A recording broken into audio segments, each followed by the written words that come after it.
presentation intended for a high school psychology class.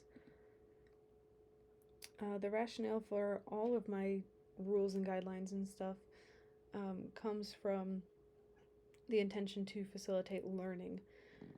Student success is my number one priority. The key factors I focus on in my pedagogy are autonomy, personalized learning, hands-on experience, healthy habits inside and outside of the classroom, fostering responsibility, and encouraging strong, healthy relationships among peers. In order for students to feel comfortable being vulnerable in the classroom, it's important to establish good relationships between students and maintain a respectful and calming environment. That's something that's really important to me, is that my classroom is like a second home to me, where I'm comfortable there and my students are comfortable there, and we're like an extended family, and we respect one another and try and help one another the best we can. This is my classroom setup design. I want to have all my students set at tables so that they can have good discussions and work on projects together. I want to have like warm lighting, have the fluorescent lights on the ceiling mostly off most of the time. Preferably I could have some windows in my classroom. That would be really nice, but that's not really something I can control. I want to have this little cozy corner thing going on. At my original design I had like couches, but I feel like that could become a problem because you can't really decide how many people can go on each couch and it still be like appropriate.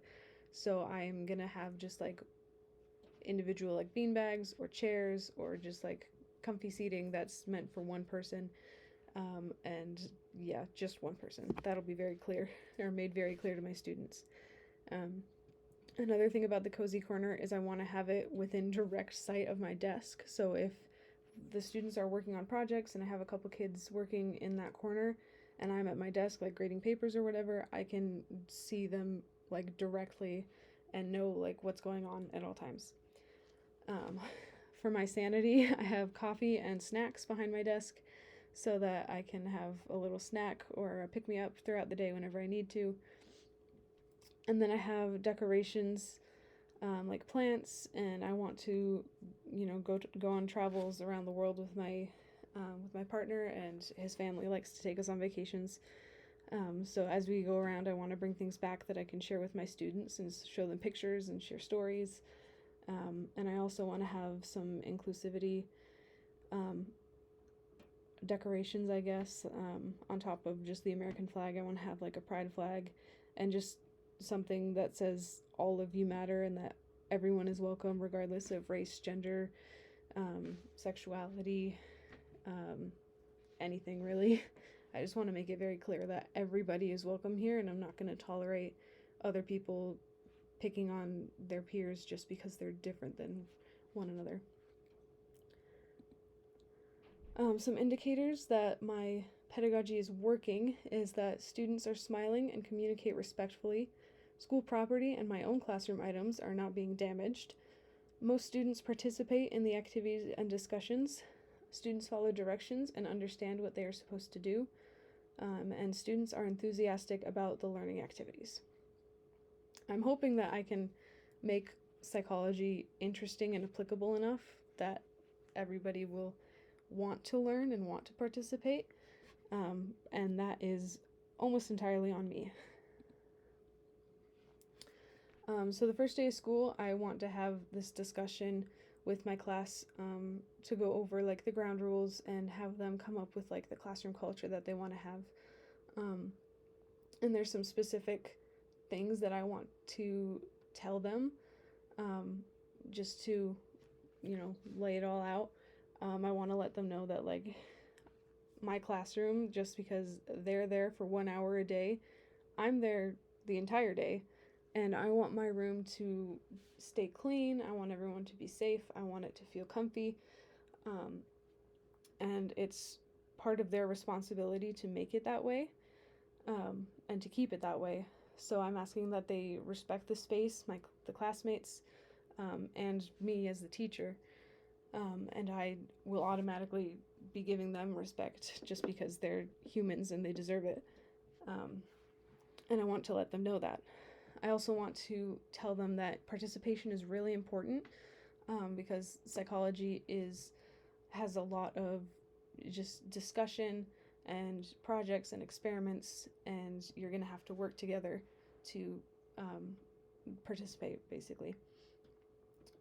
And I was a really shy kid when I was in middle and high school, so I want to also extend an invitation to anyone that was like me in high school, that if they're uncomfortable with anything, or if they don't want to be called on, or they don't want to like present in front of the whole class, I can maybe arrange something so they can just present to me, or pre-record it. Just we can work something out. I also don't want to be one of those hard grader teachers that just show up and say, like, people rarely get A's in my class. Like, if you want to get an A, you're going to have to go, like, above and beyond. I want to make it really clear that I want all of my students to pass and to get, not just pass, but get A's. And if they will just do all of the work, pay attention, participate, talk to me if they're having any issues, then they can get the A. And then, yes, finally, we will come up with the classroom culture and rules together. I do have some that I will stick to that are just my rules, but for the most part, I want them to have a say in what we do. So I have a daily routine set up for just so students are aware of the procedures. This is what a typical day would look like. I could switch things around, like do the activity before the lecture or do the assessment in the middle or something. But really, the timing is what matters here to me. The first 5 minutes and the last couple minutes are pretty set, like that's where they're going to be. But everything in between, I can switch around depending on the topic. I can take a few minutes from some. But I want to have like a set routine that students come in, they know what's happening, they know what's expected, and we can all learn together. So these are my classroom policies that are kind of my standard rules, aside from the rules that students will be coming up with themselves. I'm not going to have a seating chart, of course, unless it becomes problematic. And then I don't really have a problem with late work. I just, I'll accept it without docking points. I think I'll set a deadline for the late work so that they, if they didn't get it in on the due date, they have 2 additional weeks. They have until the last 2 weeks of school to finish it and get it into me. Because I want to make sure I have enough time to grade. I don't want them turning it in like the day before grading. So that is going to be like a hard deadline where anything after that will not be accepted, period. But if they get it in, they have the entire semester to get it to me until those 2 weeks before it ends. So that should be plenty of time. Students must keep their phones in the cubby during class time. I'm planning on taking attendance based on the phones in the cubby. If someone's phone is not in the cubby and they're in the room and they're just on their phone, then they are going to be marked tardy. This one I am not super set on. I think I'll have a discussion with the students and see what we want to do. But it is really important to me that phones are not a distraction and that people aren't just on them when we're trying to have a class discussion. So I thought about actually doing like a cell phone hotel where the cubbies are like designed to look like little hotel rooms, I guess, with a charger for each room. So if students want, I guess it's more of an incentive for them to use or to put their phone away, is that they get to charge their phone while they're in my room. And then I get the benefit of having their attention without having to force them to put their phone in there. I also had an idea that I might incentivize them to put their phones in the cubbies without forcing them by saying, like, if the whole class puts their phones in the cubby for like 10 days or something. Like they'll get a star for every day that everybody in the room puts their phones in there. Once they get up to 10 stars, which I think will be tricky for them to accomplish, but we'll see. Once they get up to 10 stars, maybe I'll throw a pizza party or bring in cookies or something for that class. I don't think I finished that. Yeah. Students don't need to ask to use the bathroom. I'm going to have a little sign-out sheet and like a hall pass right next to the door so they can just get up, write their name and the time that they're leaving, so that I know who's gone when they left. And then I'm not going to let I'm only going to let one student out at a time. Food and drinks are allowed as long as they're quiet and don't make a mess. That's part of my first day discussion, is like we want to keep the classroom clean and like a comfortable place. And if we don't have, like, if there's crumbs everywhere or somebody's like making a disturbance with their Cheetos or something, then we're gonna have to cut that out. But for the time being, I will let them snack, and I might even provide some snacks if the school doesn't already. Like at Green Canyon, they have, I think they call it the pack pantry, where like if you really need like a snack or water or something, you can just go in there and have what you need. But not all schools do that, so I also want to have on hand just like maybe a drawer full of granola bars or apples or something. Anyway, at the end of class, students are expected to clean up the space around them, so if their snack did make any mess, they're going to need to clean that up. I want to have like sanitizing spray so that they can wipe down all their desks and pick up any scraps of paper or trash that's around them, so that the next class can have a clean room to walk into. And then at the end of the day, the janitor and I don't have to do as much work to clean up the classroom. For dismissal, it was a pet peeve of mine when teachers would say the bell doesn't dismiss you, I do. So that's just not true for me. It's my job to teach within the allotted time. If I go over the time, I have no right to keep you. You have another class, you might have to go to the bathroom. You have 5 minutes between classes usually, so they can just go. And then I will pick up where we left off the next day. Another thing I really want in my room is a recycling bin. I feel really passionate about recycling and lowering as much waste as we can. So I want to have a specific bin just for like paper. Like if you get an assignment back and you don't want to keep it, then you can just put it in the bin. And if you have just like your notes at the end of the year and you don't want it, put it in the bin. Like I'll take care of it if the school doesn't already. Okay. My attention prompts, I have 3 of them. One that I liked from when I was in elementary school was they would just like flick off the lights for like a second and then put them back on. Sometimes the elementary kids would scream, but I don't expect high school kids to do that, but we'll try it and test it out and hopefully it works. It always gets the attention, it's just we don't want them to be screaming. And then a call and answer that I want to do, I'm always saying, like, if you're going to be a silly goose, like, get in the pond, and calling people silly geese and stuff. So I figured I'd call my students my silly geese, and I'd go, like, silly geese, and then they'd call back, like, get in the pond.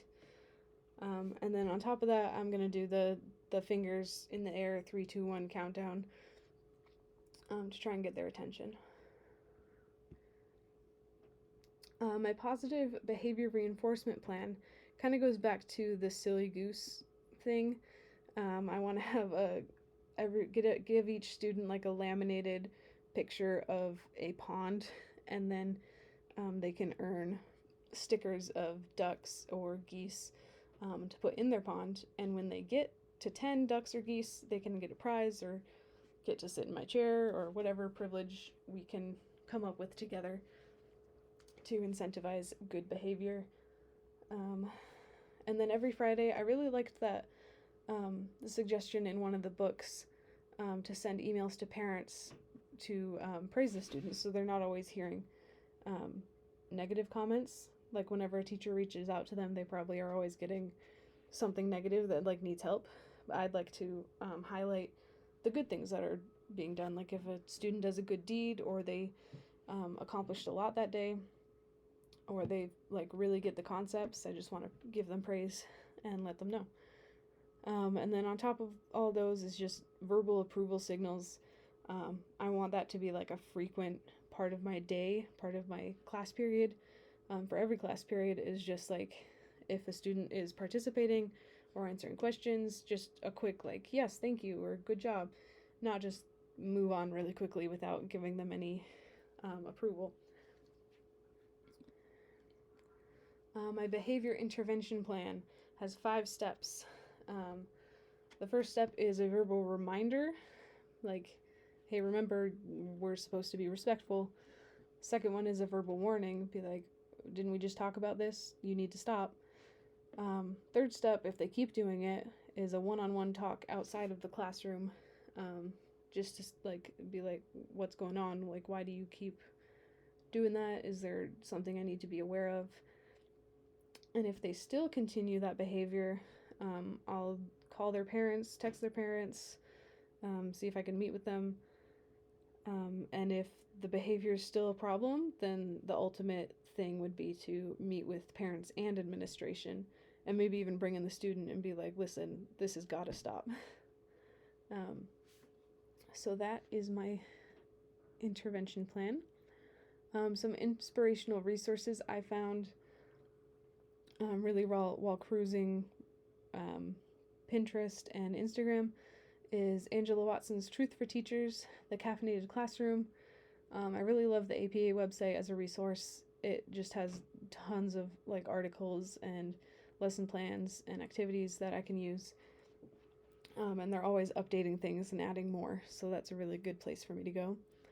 I love Crash Course. They have a whole series on psychology classes and topics in psychology that I can pull from. I might not watch them all in class, but I can post them, like if we use Canvas, I can post them in Canvas as like if they're struggling to understand a topic, then I can have them watch a Crash Course video and see if that helps. I find I have a Pinterest board full of teacher outfits that I want to recreate, I guess. It's been a little bit of a fashion learning curve for me, but I'm really enjoying it. And then for my mental health and just stress levels, I love listening to Thich Nhat Hanh or reading his books. He has a lot of like guided meditations like with him on YouTube and stuff, and I go through those a lot. So yeah, that is my classroom management plan. Thank you.